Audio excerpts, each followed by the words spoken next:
Welcome to grace path.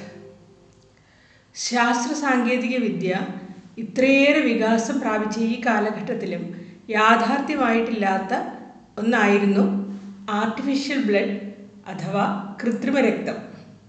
എന്നാൽ ജപ്പാനിലെ നാര medical യൂണിവേഴ്സിറ്റിയിൽ നിന്ന് വരുന്ന ചില വാർത്തകൾ നമുക്ക് ശുഭപ്രതീക്ഷ നൽകുന്നതാണ്. 2030 ആർട്ടിഫിഷ്യൽ ബ്ലഡ് ക്ലിനിക്കൽ ഉപയോഗങ്ങൾക്കായി ലഭ്യമാക്കാനാകും എന്നതാണ് ഈ വാർത്ത. റോഡ് അപകടങ്ങൾ, ശസ്ത്രക്രിയകൾ, പ്രസവം ഇവയൊക്കെ മൂലം മനുഷ്യ ശരീരത്തിൽ നിന്നും ആകെയുള്ള രക്തത്തിൻ്റെ 30% നഷ്ടമാകാനിടയായാൽ മരണം തന്നെ സംഭവിക്കാനിടയുണ്ട്. ഇത്തരം സന്ദർഭങ്ങളിൽ ജീവൻ രക്ഷാമാർഗമായി ഉപയോഗിക്കുന്ന ചികിത്സയാണ് ബ്ലഡ് ട്രാൻസ്ഫ്യൂഷൻ. രക്തത്തിനായി പൂർണ്ണമായും രക്തദാതാക്കളെ ആശ്രയിച്ചാണ് നാം മുന്നോട്ട് പോകുന്നത്. കണക്കുകൾ അനുസരിച്ച് ഇന്ത്യയിൽ ഒരു വർഷം 14.6 മില്യൺ യൂണിറ്റ്സ് ബ്ലഡ് ആവശ്യമായി വരുന്നുണ്ട്. എന്നാൽ രക്തത്തിൻ്റെ സ്ഥിര ലഭ്യതയിൽ ഏകദേശം 1 മില്യണെങ്കിലും കുറവ് വരാറുണ്ടെന്നുള്ളതാണ് യാഥാർത്ഥ്യം.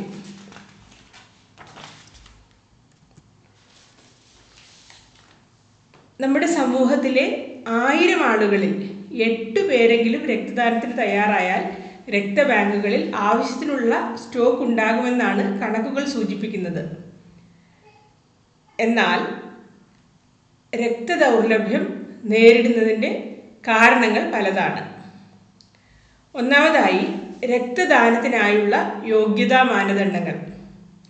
ഡ്രഗ്സ് ആൻഡ് കോസ്മെറ്റിക് ആക്റ്റിലെ പുതുക്കിയ മാനദണ്ഡങ്ങൾ രക്തദാനത്തിലൂടെ ദാതാവിനോ രക്തസ്വീകരണത്തിലൂടെ രോഗിക്കോ പ്രശ്നങ്ങൾ ഉണ്ടാകില്ല എന്ന് ഉറപ്പുവരുത്തുന്നവയാണ്. എന്നാൽ നമ്മുടെ സമൂഹത്തിൽ ഇത്തരത്തിൽ രക്തദാനത്തിന് യോഗ്യരാകുന്നവരുടെ എണ്ണം വളരെ കുറഞ്ഞു വരുന്നു. രണ്ടാമത്തേത്, രക്തഗ്രൂപ്പുകൾ അനുസരിച്ച് മാച്ച് ആകുന്ന രക്തത്തിൻ്റെ ലഭ്യത. നമ്മുടെ ചുവന്ന രക്താണുക്കളിലുള്ള ബ്ലഡ് ഗ്രൂപ്പ് ആൻറ്റിജൻസും പ്ലാസ്മയിലുള്ള ബ്ലഡ് ഗ്രൂപ്പ് ആൻറ്റിബോഡീസും രക്തയൂണിറ്റുകളുടെ ഉപയോഗത്തെ പരിമിതപ്പെടുത്തുന്നു. ദാതാവിൻ്റെയും രോഗിയുടെയും രക്തം മാച്ച് ആകുമോ എന്ന് ബ്ലഡ് ഗ്രൂപ്പിംഗ് ക്രോസ് മാച്ചിങ് ടെസ്റ്റുകളിലൂടെ ഉറപ്പുവരുത്തേണ്ടതുണ്ട്. മൂന്നാമത്തേത്, രക്തം ശരീരത്തിന് പുറത്ത് ദീർഘകാലത്തേക്ക് സൂക്ഷിക്കാനാവില്ല എന്നതാണ്. നിർദ്ദേശിക്കപ്പെട്ടിരിക്കുന്ന താപനിലയിൽ സൂക്ഷിച്ചാൽ തന്നെ ഇപ്പോഴത്തെ നിലയനുസരിച്ച് ചുവന്ന രക്താണുക്കൾ 42 ദിവസവും, പ്ലേറ്റ്ലെറ്റുകൾ 5 മുതൽ 7 ദിവസവും, പ്ലാസ്മ 1 വർഷവുമാണ് സൂക്ഷിക്കാനാവുക. എന്താണ് ബ്ലഡ് ഡെസേർട്സ്?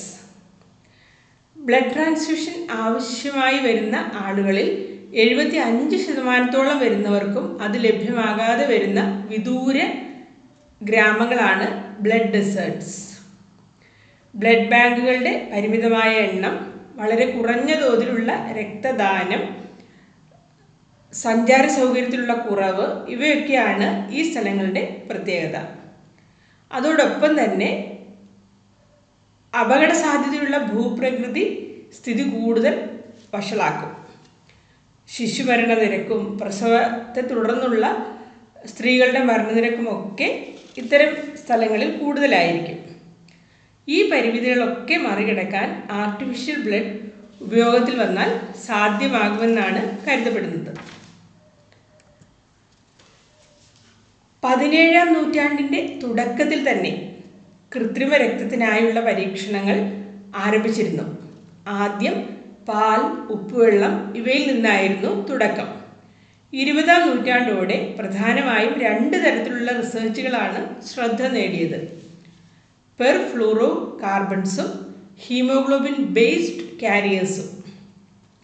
ആർട്ടിഫിഷ്യൽ ബ്ലഡിനെ ഒരിക്കലും ഹ്യൂമൻ ബ്ലഡിൻ്റെ കൃത്യമായ പകരക്കാരനായി കണക്കാക്കാനാകില്ല. രക്തത്തിലെ ചുവന്ന രക്താണുക്കളുടെ പ്രധാന ധർമ്മം ശരീരകോശങ്ങളിലേക്ക് ഓക്സിജൻ എത്തിക്കലാണ്. ഈ ധർമ്മം നിർവഹിക്കാനാണ് ആർട്ടിഫിഷ്യൽ ബ്ലഡിൽ പ്രാധാന്യം നൽകുന്നത്. മറ്റു രക്താണുക്കളായ WBCs അഥവാ ശ്വേതരക്താണുക്കൾ, പ്ലേറ്റ്ലെറ്റ്സ് ഇവയ്ക്ക് പകരം ഒന്നും ആർട്ടിഫിഷ്യൽ ബ്ലഡിൽ ഇല്ല. കാർബണും ഫ്ലൂറിനും ചേർന്ന തന്മാത്രകളാണ് പെർഫ്ലൂറോ കാർബൺസ്. ഓക്സിജൻ വഹിക്കാൻ ഇവയ്ക്ക് കഴിയും, പക്ഷേ ടോക്സിസിറ്റി ഉണ്ടാകുന്നത് മൂലം മനുഷ്യരിലുള്ള ഉപയോഗം സാധ്യമല്ലാതെയായി. Haemoglobin based oxygen careers.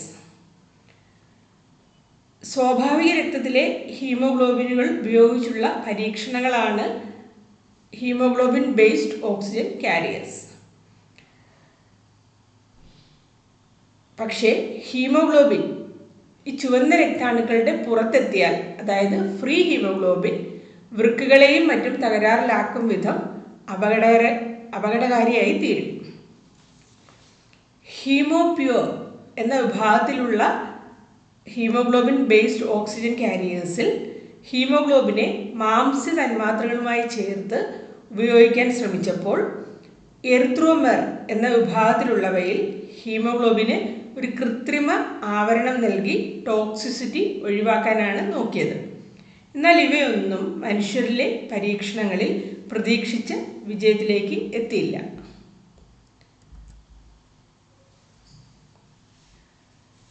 എന്നാൽ അടുത്തിടെയായി ജപ്പാനിലെ നാര യൂണിവേഴ്സിറ്റിയിൽ വികസിപ്പിച്ചെടുത്ത ഹീമോഗ്ലോബിൻ വെസിക്കിൾ എന്ന ആർട്ടിഫിഷ്യൽ ബ്ലഡ് മനുഷ്യരിൽ ആദ്യ പരീക്ഷണങ്ങൾ വിജയകരമായി പൂർത്തിയാക്കുകയും യൂണിവേഴ്സിറ്റിയുടെയും ജപ്പാൻ ഡ്രഗ് കൺട്രോളറുടെയും അംഗീകാരം നേടുകയും ചെയ്തു എന്നാണ് വാർത്തകൾ.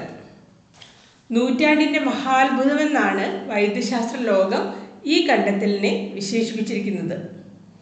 നാര മെഡിക്കൽ യൂണിവേഴ്സിറ്റിയിലെ പ്രൊഫസറായ ഹിരോമി സക്കായിയുടെ നേതൃത്വത്തിലാണ് ഈ പരീക്ഷണം വിജയകരമായി മുന്നോട്ട് പോകുന്നത്.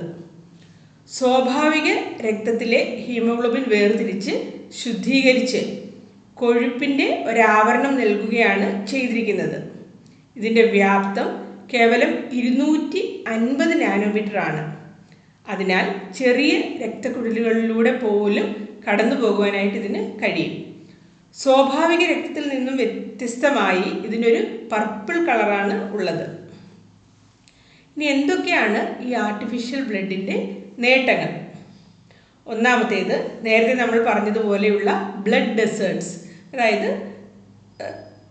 സഞ്ചാര സൗകര്യമൊന്നുമില്ലാത്ത വിദൂര ഗ്രാമങ്ങൾ. ഇങ്ങനെയുള്ള സ്ഥലങ്ങളിൽ ഏതെങ്കിലും പ്രകൃതി ദുരന്തങ്ങളോ അത്യാവശ്യങ്ങളോ ഉണ്ടാകുമ്പോൾ രക്തദാതാക്കളെയോ രക്തബാങ്കുകളെയോ ആശ്രയിക്കേണ്ടി വരുന്നില്ല. ഈ ആർട്ടിഫിഷ്യൽ ബ്ലഡിൻ്റെ ലഭ്യത ഉറപ്പാക്കിയാൽ മതി. രണ്ടാമത്തേത്, രക്തത്തിൽ കൂടി പകരാൻ സാധ്യതയുള്ള AIDS, hepatitis B, hepatitis C എന്നീ രോഗങ്ങൾ വരാനുള്ള റിസ്ക് ഈ കൃത്രിമ രക്തത്തിന് ഇല്ല.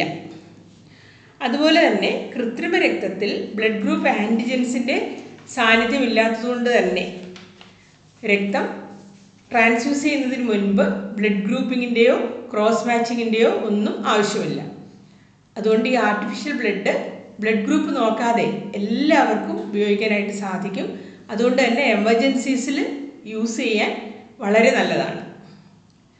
മറ്റൊന്ന്, സ്വാഭാവിക രക്തത്തിലെ ചുവന്ന രക്താണുക്കൾ അതിന് നിശ്ചയിച്ചിരിക്കുന്ന താപനിലയായ 2 to 6 ഡിഗ്രി സെൽഷ്യസിൽ സൂക്ഷിച്ചാലും മാക്സിമം 42 ദിവസമേ സൂക്ഷിക്കാനാകൂ. എന്നാൽ ഈ ജപ്പാൻ വികസിപ്പിച്ചെടുത്ത കൃത്രിമ രക്തം നമുക്ക് റൂം ടെമ്പറേച്ചറിൽ തന്നെ 2 വർഷത്തോളം സൂക്ഷിക്കാം. അതുകൊണ്ട് തന്നെ ഇത് ഒരിടത്തു നിന്നും മറ്റൊരിടത്തേക്ക് കൊണ്ടുപോകുമ്പോൾ സ്വാഭാവിക രക്തം കൊണ്ടുപോകുന്നത് പോലെ കോൾഡ് ചെയിൻ മെയിൻറ്റെയിൻ ചെയ്ത്, അതായത് ടെമ്പറേച്ചർ മെയിൻറ്റെയിൻ ചെയ്ത് കൊണ്ടുപോകേണ്ട ആവശ്യം ഇല്ല. അതുകൊണ്ട് കൊണ്ടുപോകുന്നതിനും സ്റ്റോക്ക് ചെയ്യുന്നതിനും എല്ലാം ഇത് കൂടുതൽ എളുപ്പമാണ്. മറ്റൊന്ന്, ഈ സ്വാഭാവിക രക്തം കയറ്റുമ്പോൾ ചില രോഗികൾക്ക് ചില പ്രതിപ്രവർത്തനങ്ങൾ ഉണ്ടാകാറുണ്ട്. ഉദാഹരണമായിട്ട് പനി, വിറയൽ, അലർജി ഇങ്ങനെയൊക്കെ. എന്നാൽ ഇത്തരം ബുദ്ധിമുട്ടുകൾ ഉണ്ടാകുന്നത് കൃത്രിമ രക്തം നൽകിയവരിൽ വളരെ കുറവായിട്ടാണ് കണ്ടത്. മറ്റൊന്ന്, യഹോവ സാക്ഷികൾ പോലെ വിശ്വാസപരമായ കാരണങ്ങളാൽ രക്തം സ്വീകരിക്കാത്ത വിഭാഗങ്ങൾക്കും ഒരുപക്ഷെ കൃത്രിമ രക്തം സ്വീകാര്യമായേക്കാം. നൂറ്റാണ്ടിൻ്റെ മഹാത്ഭുതം എന്നാണ് ജപ്പാൻ വികസിപ്പിച്ചെടുത്ത ഈ ആർട്ടിഫിഷ്യൽ ബ്ലഡിനെ വിശേഷിപ്പിക്കുന്നത്. തീർച്ചയായും ഇത് ബ്ലഡ് ട്രാൻസ്ഫ്യൂഷൻ വേണ്ട ചികിത്സയിൽ അത്ഭുതങ്ങൾ സൃഷ്ടിക്കുമെന്നാണ് കരുതപ്പെടുന്നത്. ഈ വീഡിയോ തീർച്ചയായിട്ടും കൃത്രിമ രക്തത്തെക്കുറിച്ച് നിങ്ങൾക്ക് അറിവുകൾ പകർന്നു തരാനായിട്ട് സഹായിച്ചു എന്ന് കരുതുന്നു. അങ്ങനെയെങ്കിൽ ലൈക്ക് ചെയ്യുക, ഷെയർ ചെയ്യുക, സബ്സ്ക്രൈബ് ചെയ്യുക. അതുപോലെ തന്നെ നിങ്ങളുടെ അഭിപ്രായങ്ങളും നിർദ്ദേശങ്ങളും കമൻസ് ആയിട്ട് അറിയിക്കുക. Thank you.